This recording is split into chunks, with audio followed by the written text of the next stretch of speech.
Bonjour fidèles internautes, bienvenue dans notre nouveau numéro d'Ekoye Basolo.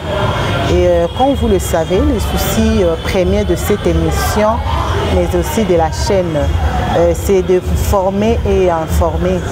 Dans nos émissions précédentes, vous avez suivi comment est-ce qu'on a parlé sur les réseaux sociaux. On a eu à parler avec nos amies étudiantes. Ils ont donné leur opinion sur ce qui concerne les réseaux sociaux. Et ils ont donné des avantages et des avantages des réseaux sociaux. Et à la fin, ils ont donné aussi un petit conseil. Et aujourd'hui, dans notre plateau, nous allons recevoir M. Francis Vibila Matondo, qui est expert à la matière. Il est spécialiste en communication des organisations. Et avec lui, nous allons essayer de développer toujours ce sujet de réseaux sociaux. Parce que c'est un sujet très vaste et ça ne sera pas bouclé à une ou deux émissions. Et aujourd'hui, nous recevons M.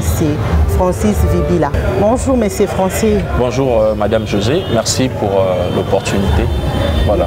Merci beaucoup. J'espère que vous allez bien. Je vais trop bien et surtout que je suis très à l'aise dans le sujet qu'on va débattre aujourd'hui. Donc, je me sens très à l'aise déjà. D'accord, merci. Vous, en tant que spécialiste en communication, vous pouvez nous donner les désavantages des réseaux sociaux? Oui, effectivement. D'ailleurs, le plus gros désavantage des réseaux sociaux, moi, je pourrais dire un peu, le réseau social, c'est comme l'opium de la jeunesse. C'est vraiment le plus gros désavantage parce que vous savez, on ne peut pas comprendre, parce que si vous remarquez très bien, la plupart des jeunes qui sont accros aux réseaux sociaux, la plupart ce sont des jeunes qui ne travaillent pas. Et dans un pays où le chômage a atteint plutôt une proportion vertigineuse, c'est très difficile à ces jeunes-là d'être hors du réseau social. Et ça ne leur permet pas aussi de faire quelque chose de très avantageux pour eux. C'est ainsi que j'ai parlé tantôt ici des réseaux sociaux comme l'opium de la jeunesse et qui est dans un pays largement pauvre comme le nôtre. Parce que lorsqu'on parle de l'opium, c'est tout simplement quelque chose qui réduit l'activité physique et l'activité psychique. C'est ça l'opium. Et vous verrez que la plupart des jeunes aujourd'hui sont plus dans les réseaux sociaux. Et dans les réseaux sociaux, ils ne sont pas là-bas pour des travaux quelconques, mais ils sont là-bas tout simplement pour de likes, ils sont là-bas tout simplement pour de vidéos, ils sont là-bas pour publier parfois n'importe quoi. C'est ainsi que chez nous, d'ailleurs, dans la communication, on parle de cyberdéliquescence. Donc, c'est-à-dire la déliquescence dans les réseaux sociaux. La déliquescence sur l'Internet. C'est-à-dire, vous verrez des gens qui publient parfois n'importe quoi. La plupart des publications des jeunes ne sont pas assez intéressantes. C'est dans ce sens-là, dans notre science de la communication, on parle de cyberdéliquescence, où on publie parfois n'importe quoi, on fait n'importe quoi. Et vous verrez que la quasi-majorité de la jeunesse sur les réseaux sociaux, c'est pour du n'importe quoi. C'est ainsi que j'ai dit tantôt, le réseau social vraiment ne permet pas vraiment de jeunes de s'épanouir, surtout pour le développement, parce que c'est comme si le réseau social vient de dénaturer la faculté des hommes à se rendre compte de leur réalité du terrain. Et les jeunes sont plus virtuels et les jeunes ne vivent plus normalement. Les jeunes commencent beaucoup plus à fonctionner comme des machines. Ils sont plus réels, mais ils sont devenus virtuels. Tout ça se passe que dans les réseaux sociaux, tout ça se passe sur les réseaux sociaux et il n'y a pas vraiment assez de concrétisation par la façon de faire de jeunes. C'est ainsi qu'il n'y a pas longtemps, ici j'avais suivi sur France 24, où les dirigeants de Apple, les dirigeants de Google et de Twitter, ils ont envoyé un SOS pour demander aux parents et de faire très attention avec l'utilisation de nouvelles technologies et aussi des réseaux sociaux. Pourquoi? C'est parce qu'ils sont en train de remarquer qu'ils commencent à avoir une addiction, comme on dit, c'est-à-dire une forte dépendance comme une drogue. Vous voyez un peu. Donc c'est dans ce sens-là que moi je dis les plus gros vraiment désavantages, surtout de réseaux sociaux, par rapport à une jeunesse qui est dans un pays largement pauvre. En tout cas, c'est vraiment comme un opium. C'est très difficile. Si on se retrouvait par exemple dans un pays où la plupart des jeunes travaillaient, je crois que les réseaux sociaux sera assez intéressant parce que c'est là qu'ils pourront quand même faire part de leur création, c'est là qu'ils pourront quand même faire part de leurs innovations. Mais on est dans dans un pays où le cadre vraiment des innovations, le cadre de créativité n'est pas assez large et pour que le jeune puisse quand même faire quelque chose d'assez important. C'est un tout petit peu ça que je pourrais dire à ce qui concerne vraiment le désavantage. En tout cas, je pense que le désavantage est plus considérable que les avantages que les réseaux sociaux peuvent nous accorder. C'est ainsi que vous voyez, surtout nous dans notre pays, en tout cas ça ne va pas. Vous verrez qu'il y a des jeunes qui sont plus dans les réseaux sociaux et je crois que ça dénature aussi parfois certains comportements des jeunes et les gens sont devenus tellement virtuels que réels. Et c'est les plus gros, moi je pourrais dire, des avantages des réseaux sociaux, surtout dans notre pays et qui est largement dans la pauvreté. Voilà. D'accord, merci beaucoup pour votre réponse. Ça, c'était pour le désavantage. Et vous pouvez aussi nous donner encore des avantages. Dans les avantages, je pourrais dire tout simplement que dans les avantages, vous savez, les réseaux, comme le mot d'ailleurs l'indique, c'est un ensemble qui est relié. Maintenant, le problème parfois, c'est qu'il faut trouver un lien de profession, un lien de contact, par exemple, qui vous permettra de faire valoir, par exemple, votre innovation, de faire valoir votre créativité. Ça, c'est vraiment l'atout majeur des réseaux sociaux. C'est ça surtout l'avantage. Pourquoi? C'est parce que si aujourd'hui on parle du monde comme un petit village, c'est grâce aux réseaux sociaux. C'est grâce aux réseaux sociaux que le monde, un grand monde, est devenu un petit village. Parce que je peux voir quelqu'un à partir d'ici, dans mon pays, précisément dans la ville de Kinshasa, voir quelqu'un depuis Texas, voir quelqu'un depuis Bangladesh, voir quelqu'un depuis Ouzbékistan, voir des gens là-bas. Et je pourrais même contacter et faire part aussi de ma créativité. C'est ça le plus gros avantage parce que là, vous rencontrez toutes sortes de personnes. Vous pourrez rencontrer des dirigeants de pays, vous pourrez rencontrer toutes sortes de personnalités et aussi toutes sortes de personnes aussi et que vous pourrez aussi faire part de votre créativité. Malencontreusement, c'est vraiment une idée qui échappe vraiment dans notre jeunesse, surtout de la ville de Kinshasa, où les gens ne font pas part de leur créativité dans les réseaux sociaux, mais ils sont en train plutôt de faire part de leur parfois certaines légèretés, certaines frivolités, ce qui pose un peu problème. Moi, je crois que l'avantage, le plus gros avantage que les réseaux sociaux peuvent nous permettre, c'est-à-dire que d'autres personnes peuvent voir aussi notre créativité, surtout ce qui concerne le couturier, surtout ce qui concerne aussi voilà, les ventes en ligne, comme vous avez dit tantôt, et aussi par exemple de ceux qui écrivent, aussi vous voyez aujourd'hui les réseaux sociaux utilisés presque par tout le monde, par les chefs d'État, par les hommes des dieux, et par les hommes d'affaires, et par des grandes entreprises aussi sont en train d'utiliser les réseaux sociaux. Je crois que les réseaux sociaux peuvent nous permettre d'entrer en contact avec certaines organisations, avec certains organismes aussi pour faire part de notre créativité. En tout cas, dans les réseaux sociaux, c'est là, on a les contacts avec beaucoup de personnalités où on peut aussi le faire voir aussi ce qu'on est capable de faire et pour qu'ils puissent aussi nous mettre les moyens afin qu'on puisse développer aussi notre entreprise qu'on est en train de viser, surtout pour les entrepreneurs. Je crois que les réseaux sociaux sont très avantageux pour les entrepreneurs. Merci beaucoup, M. Francis. Quand vous êtes en train de nous suivre, les réseaux sociaux, il y a les désavantages sur les réseaux sociaux, il y a aussi des avantages. M. Francis, vous, en tant que communicologue, qu'est-ce qu'on peut publier sur les réseaux sociaux? Non, moi je crois que les réseaux sociaux ne devons pas publier d'abord, d'emblée, n'importe quoi. Les réseaux sociaux, c'est question d'information. Vous savez, les réseaux sociaux, c'est vraiment je pourrais dire, dans le domaine de la communication. C'est comme dans le domaine de la communication, comme vous savez très bien, je ne peux pas vous informer là-dessus. C'est-à-dire, on informe. Ce n'est pas question de la grosse gueule là-bas, mais là-bas, c'est question d'une fine gueule. C'est-à-dire, ce n'est pas question de trop parler, mais question de dire. C'est-à-dire, il faut informer les gens, il faut former les gens. Il faut que les gens trouvent sensé ce que vous êtes en train de publier. Il ne faut pas que les gens juste voient que vous êtes en train de publier parce que vous voulez publier. Parce que chez nous, dans la communication, on ne communique pas pour communiquer, mais on communique pour un but. On ne parle pas pour parler, mais que lorsqu'on parle, il faut qu'on dise quelque chose. Il faut que les gens nous comprennent. Alors, c'est-à-dire, lorsque vous voulez faire une publication, lorsque vous repostez quelque chose, il faut que ce que vous puissiez poster, il faudrait plutôt ce que vous êtes en train de poster, je voulais dire, excusez-moi, et que ça puisse informer les gens, et que ça puisse former les gens, et que les gens, même si que ça soit, je ne sais pas moi, une plaisanterie, mais que ça soit plutôt une forme par laquelle vous voulez utiliser, et pour donner un message positif, pour donner peut-être une motivation. C'est là où c'est des choses que nous devons poster. Même en ce qui concerne les photos, tout ça, nous ne pourrons pas publier n'importe quoi. Peut-être pour utiliser nos photos pour donner un message, une communication, pour attirer peut-être l'attention des gens pour quelque chose qui ne tire pas, par exemple, l'attention. Voyez un peu. Malencontreusement, ce n'est pas ce qui se passe aujourd'hui dans les réseaux sociaux. On communique rien que pour communiquer, parfois pour dire n'importe quoi, et les gens sont en train de déformer. C'est ainsi que tantôt je vous ai parlé des cyber-déliquescences. C'est quelque chose aussi que nous devons veiller vraiment, surtout par rapport à notre ministre de la Communication. C'est quelque chose dont il doit veiller. Je crois que nous pourrons aussi utiliser les réseaux sociaux quand même pour éduquer aussi notre masse. Nous ne pourrons pas permettre à ce que dans les réseaux sociaux que tout se dise et que tout se publie, tu vois un peu. Donc je crois que les comportements, les changements de mentalité aussi dans notre pays dépend aussi de la gestion d'Internet dans notre pays par le ministère de la Communication, parce que c'est très difficile. Dans notre pays, il y a vraiment une déliquescence, une cyber-déliquescence plutôt à outrance, c'est-à-dire beaucoup de gens sont déformés par les réseaux sociaux dans notre pays. C'est ça qui pose problème. Moi, je pense que c'est vraiment une responsabilité du ministère de la Communication afin qu'il puisse veiller quand même.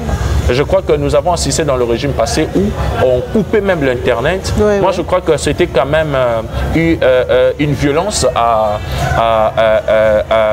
au droit de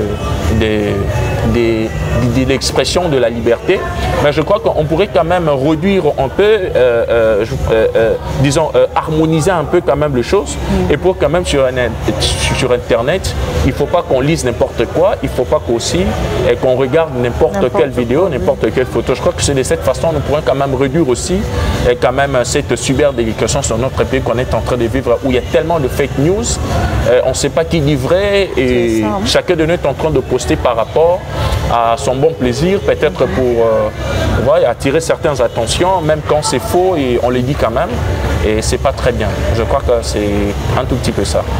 Merci beaucoup, M. Francis. On continue.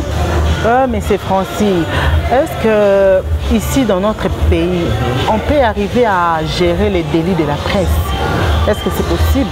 Oui, c'est possible dans notre pays qu'on puisse quand même gérer les délits de la presse. Je vous ai parlé tantôt de cyber-déliquescence, c'est très possible.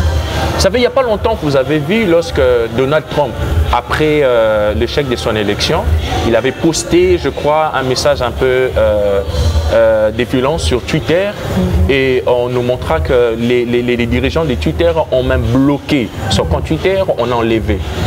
La difficulté dans notre pays, c'est que ces réseaux sociaux-là ne nous appartiennent pas. Par exemple, Twitter, Facebook, WhatsApp et tout ça ne nous appartient pas tous. Nous savons très bien que ça appartient par exemple à Mark Zuckerberg et tout. Mais le problème pour gérer cette cyberdéliquescence ou bien le délit de la presse, nous devons aussi être en contact avec les responsables des réseaux sociaux, les dirigeants des réseaux sociaux. Nous devons travailler en communication avec eux parce qu'il y a aussi une cyberdiplomatie. C'est possible, c'est-à-dire on peut traiter avec eux afin qu'ensemble avec eux nous puissions gérer aussi. Par exemple, si on rencontre une personnalité politique dans notre pays et qui envoie des messages de violence, qui envoie des messages des insurrections, et qu'avec eux, alors sous la permission de notre gouvernement aussi, on peut aussi retirer son compte Facebook, on peut bloquer aussi, parce qu'il y a des comptes certifiés, un peu. Mais le compte certifié, ça se certifie directement par la direction générale de ces réseaux sociaux. C'est de cette façon-là que si notre pays a une très bonne diplomatie, on peut aussi gérer avec le responsable des réseaux sociaux de ces pays-là, et afin que chez nous ici, nous puissions aussi gérer. Parce que la plus grande difficulté chez nous ici, nous n'avons pas de réseaux sociaux. Il n'y a pas longtemps ici, je crois que nous avons suivi qu'il y avait, je crois, je sais pas moi, je crois que c'était une crise ou bien un dysfonctionnement au niveau des réseaux sociaux. Il y avait Facebook, je crois bien Twitter et WhatsApp ne fonctionnaient plus. Je crois que c'était une affaire d'une journée comme ça. D'un jour, je crois, voilà. Vous voyez, donc le monde entier était paralysé. Moi, je crois que ça devait aussi nous servir quand même de leçon, nous, surtout dans notre pays, que nous aussi, qu'on puisse aussi créer notre réseau social. qu'on puisse créer aussi notre réseau social qui nous permettra, même si de l'autre côté là-bas c'est fermé, et que nous aussi, qu'on soit capable aussi de fonctionner entre nous quand même dans les pays. Parce que nous savons très bien aujourd'hui, les réseaux sociaux sont devenus vraiment des atouts très majeurs et incontournables dans le monde entier.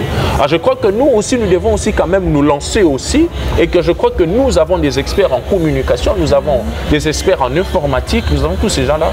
Il faut aussi mettre en place un plan comme ça pour créer notre réseau social qui nous permettra quand même aussi de vivre, même si de l'autre côté là-bas, et que les dirigeants de ces réseaux sociaux se permettraient quand même de bloquer le monde entier, que nous aussi qu'on soit capable aussi de se gérer. Ça aussi c'est une faiblesse aussi dans notre pays, je pourrais dire, parce que si ces dirigeants-là des réseaux sociaux se disaient aujourd'hui de ne pas permettre à ce que, surtout les pays africains ou bien d'autres pays, d'être actifs sur les réseaux sociaux, je crois qu'il y aura beaucoup d'entreprises plutôt qui vont chuter, parce que beaucoup d'entreprises aujourd'hui dépendent des réseaux sociaux. Moi je crois que c'est à ce niveau-là, si notre État disons, est quand même en mesure de coopérer très bien avec ces réseaux sociaux pour gérer un peu, je crois qu'on pourrait éviter tous ces délits de la presse et ces cyberdélinquances, quoi. Donc c'est un peu ça. Merci beaucoup, M. Francis. Merci. Je voulais aussi savoir, est-ce que tout le monde peut publier quelque chose? Parce que toujours comprendre le sous-té, Moutako, Zaza communicologue, Zaza journaliste, Zaza téléphone à poster. Et locaux, donc tout le monde peut publier. C'est ça aussi, je crois que le plus gros travail, comme j'étais en train de dire tantôt, ils doivent dépendre d'un gouvernement Nabiso. Il y a parfois un peu une certaine largesse de la part de notre gouvernement pour se dire surtout. Les gens sauté à cette information. Je suis d'accord, lorsqu'on parle de la communication, ça fait. Mais faire un soit il faut quand même aux responsables, les professionnels de la communication, les professionnels du journalisme, mais quand même aussi couper ça moi touche na bango ya communication, touche na bango ya journalisme, na kati ya ba fait au bat bazo poster. Parce que na réseaux sociaux comme on a moi accident moi salemi ana, muta traité té en filmer comme bala moko, a tiang maman na réseaux sociaux. Mais tant à filmer bongo, muta ke na ba compréhension na yé. Oh, ceux qui accident salemi peut-être faut be bandaki na ndenge nini nem ta salaki. Oh, il a filmé a tieni kaka elo releki. Mais expliquer que l'on est bandi ndenge nini salemi ndenge nini, expliquer parce que dans la communication, dans le journalisme, nous devons répondre à certaines questions et qui fait ce que nous puissions avoir une information. Mais dans les vidéos, parfois, ma postaka, azo répondre, ils ont des questions mon côté ou azo répondre on a nakati. A checker la vidéo mbala moko et que bazo monara mbala moko que dans tel muta kufi et kufi par exemple et que tu koleka oyo car mutuka oyo baluka ki ya ba mbisi.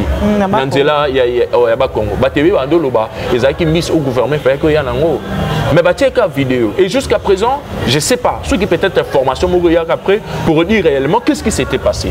Bah tu vas kenna na ba compréhension na bango, les ambitieux, les amis na gouvernement nzambala la raté koyi. Mais est-ce que mutuka nezaki ya gouvernement? Est-ce que zaki ba mbisi fait que na pays? C'était pas ça. Pourquoi? C'est parce que c'est n'importe qui maintenant qui le fait. Alors, ils ont la responsabilité sur quoi il y a gouvernement. Lorsque bah tu vas poster ba fait bongo, mais il y a sur quoi il y a une information pour na recadrer fait wana. Et de même aussi biso sengé na biso petoye ba lelo ba presse où ils ont certifié, où ils ont reconnu na niveau du gouvernement na biso, na niveau il y a ni gouvernement na biso, na niveau il y a l'état na biso, où il koki ko pince information, où il koki pe ko bouya information. Et biso ce que faut to yeba ba source wana information, to kenda ka vers bango pour na koluka ba information en solo. Malheureusement les sources et toujours mon andé tondere ba certains organes ya presse pe, ba certains professionnels ya presse ba komi ko dépendre na ba certaines tendances politiques et ba ça tendance peut à déformer na information. Donc et le réseau pour ma pays sur aiza awawa bato o réellement sengeli ba informer ba so former teninga sengeli. Bato sengeli ba recadrer ba information ba so recadrer teninga sengeli. Yango sur ça que bato na bato ba so kena ninga na bango. Or en réalité nous tenons ce temps qui informer. Mais et le que ça sûr que nous tenons ce temps qui communiquer. Mais il faut ce que nous bato ba recadrer ba communication. Donc voilà il est important en moi. Merci beaucoup, M. Francis. Toujours comme Adjana Souka. Voilà. Alors, vous avez un petit conseil à donner aux téléspectateurs qui sont en train de nous suivre. Moi, conseil Moko, pour aider les internautes à canaliser l'information publiée. Et c'est le roman tout simplement des avantages avantages à réseaux sociaux. Tout simplement que par rapport à des avantages que tu as assisté la cyberdépendance. Oui, c'est le dépendance qu'à Internet est très bien. Ils ont ça que batu bazo ko bimana réalité maramamboka. Bazo basu maramamboka n'engazate tout le monde vit là-bas. Même à ta sota la ta maman bala ngwa ta soto bito lo bangote awe cadre zana no bien choisi te. Ozo mona ta maramango mamba réseaux sociaux et ils sont problème bien na maman bala. Ozo mona des avantages dans zana puisque batu baza ils ont dénaturé batu. Ils ont dématérialisé batu. Bazo bimana réalité na concrétisation makambo nango. Avantage ça on est là il faut pas ça les forts réseaux sociaux le quoi ba personnalité nyon surtout. Ba chef d'entreprise est belé. Ba mécène est belé bazana. Ba toi capable de faire part il y a ba créativité na ba on a quatre réseaux sociaux. Avantage c'est ça que repé ça ba on base contact na bato wana. Alors na bato oh lelo bazo communiquer le quoi n'importe comment lelo photo ye bango. Ils ont un jeune mon internet je crois ils a babé ngake démotivateur comme on est kabi. Aza jeune moi tchara arabe. À comment la mbongo en internet les lots il compte déjà des millions. Pourquoi il y a Azor communication à présenter la makamasa la négabe. Attends les comme ça ça il y a présenté un gars. Ça dit juste dans les réseaux sociaux les lots tu peux royer tu vois comment influenceur tu peux changer ma cambo. Comme le monde entier est en train de regarder le monde entier est devenu un petit village c'est-à-dire nous pourrons aussi faire part de notre culture. La quatre réseaux sociaux ça bitumba ba culture yo culture na yo valoriser culture na yo valoriser talent na yo valoriser maïle na yo valoriser makanisi na yo. Je crois que c'est de cette façon-là peut-être qu'on peut tirer avantage à réseaux sociaux. Parce que les Cambougnons surtout, ils ont le côté nangoya malam, comme on dit. C'est-à-dire, comme il y a un auteur qui dit, la joie est dans tout, il faut savoir comment que c'est tout simplement, il faut tirer la joie. La joie est dans tout. C'est comme ça, il y a un monde en mabé, moutou sous pas à comme on a malam. Marabo, il y a un monde en malam, tout ça comme on a mabé. Mais le problème qu'il faut, c'est qu'il y a tirer là. Je crois que c'est de cette façon-là, les réseaux sociaux, vous avez l'avantage pour la biso. Et ils ont un avantage, surtout pour les jeunes, au na chômage. Je crois que les réseaux sociaux, ils ont cadre qui permettent vraiment peut-être de se promouvoir. Ceux qui ont réellement la maille, tout talent là-bas. Voilà. Merci beaucoup, M. Francis, de nous avoir accordé un peu de votre temps et de répondre à notre invitation. Nous vous remercions. Merci beaucoup, madame. Nous sommes arrivés à la fin. M. Francis, expert en la matière, un spécialiste en communication des organisations. Nous avons avantages, désavantages des réseaux sociaux. Puis, nous avons conseil à me pousser pour la binonion sur les réseaux sociaux. En tout cas, vous avez des réseaux sociaux, des informations ils allaient publier. Pour la émission, vous avez des réseaux sociaux, ils ont solo télévision, vous aimez les vidéos et surtout vous partagez mingi pour na ko panza sango pour na mutu nyonso ay bandenge ya ko salela réseaux sociaux. Pour na lelo to suki awa tokutani mbala sima pour na numéro ya sika ya koyeba solo. Merci.